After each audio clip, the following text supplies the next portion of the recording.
Sidang paripurna DPR terkait RAPBN 2025 akan dimulai sekitar 30 menit lagi, Saudara. Dalam pidato nanti, kita akan menanti poin-poin penting yang akan disampaikan Presiden, termasuk angka asumsi dasar ekonomi makro, pertumbuhan ekonomi, tingkat inflasi, dan rata-rata nilai tukar rupiah. Dan ini adalah pidato nota keuangan terakhir bagi Presiden Jokowi. Sebelumnya, Saudara, Jokowi juga telah meminta RAPBN 2025 mengakomodasi program-program Presiden dan Wakil Presiden terpilih Prabowo Subianto dan Gibran Rakabuming Raka. Penyusunan RAPBN di masa transisi juga telah melibatkan tim Prabowo Gibran dengan masuknya Thomas Jiwandono yang sebelumnya adalah anggota tim gugus tugas sinkronisasi Presiden terpilih Prabowo Gibran menjadi Wakil Menteri Keuangan II pada bulan lalu. Dan Saudara, untuk mengetahui lebih lanjut suasana menjelang kedatangan Presiden Joko Widodo dalam agenda pembacaan RAPBN dan Nota Keuangan tahun 2025, sudah ada jurnalis Kompas TV, Valencia Triksi. Triksi, apa saja yang akan disampaikan oleh Presiden dan apa saja anggaran yang paling dinanti ataupun disorot oleh publik?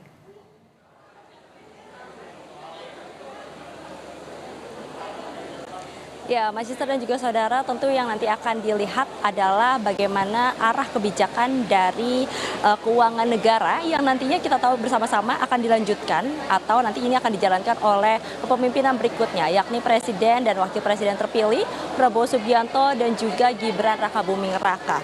Nah, kalau kita melihat tadi menoleh sedikit ya ke pidato yang disampaikan oleh Presiden Joko Widodo pada sidang tahunan MPR RI, yakni ada beberapa hal yang dibahas terkait dengan pencapaian maupun juga hal-hal yang berkaitan dengan ekonomi, seperti misalnya dari pertumbuhan ekonomi terjaga di atas 5%, lalu kemudian juga ada inflasi yang terkendali di kisaran 2-3% dan angka kemiskinan ekstrim yang mampu diturunkan dari sebelumnya 6,1% menjadi 0,8% di tahun 2024. Nah, kita akan menanti bagaimana kemudian pembacaan pidato RAPBN tahun 2025 ini terkait dengan kerangka ekonomi makro, kebijakan strategis pemerintah dan juga fiskal untuk tahun 2025.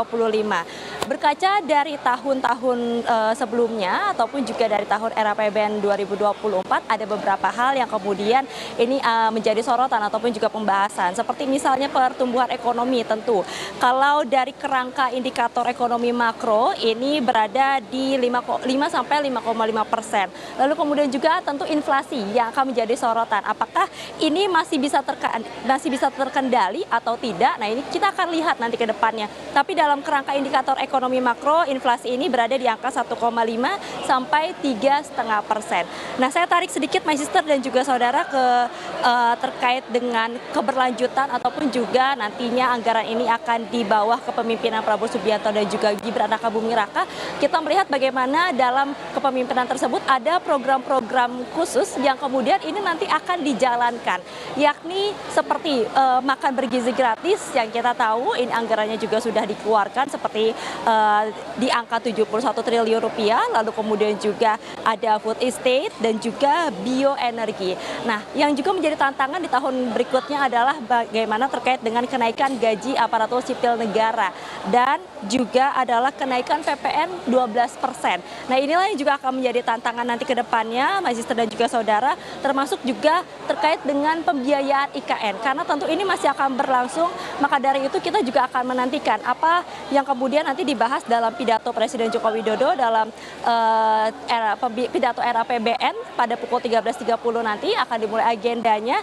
Tapi kalau misalnya kita melihat juga dari RAPBN tahun 2024, bagaimana asumsi-asumsi yang juga dibahas dalam pidato RAPBN Presiden Jokowi adalah terkait dengan anggaran belanja, anggaran pendapatan, dan juga seperti misalnya ada kesehatan, pendidikan, infrastruktur. Nah, ini yang nantinya juga akan dipahami yang akan menjadi fokus dari tahun ke tahun. Nah, kita akan lihat bersama-sama, Mas Sister dan juga saudara, bagaimana dan juga apa dari arah kebijakan ekonomi maupun juga arah kebijakan keuangan negara yang nantinya akan dijalani oleh Presiden dan Wakil Presiden terpilih Prabowo Subianto dan juga Gibran Rakabuming Raka. Tapi tentunya nanti kita akan melihat dan juga mendengar secara langsung poin-poin yang akan disampaikan oleh Presiden Joko Widodo.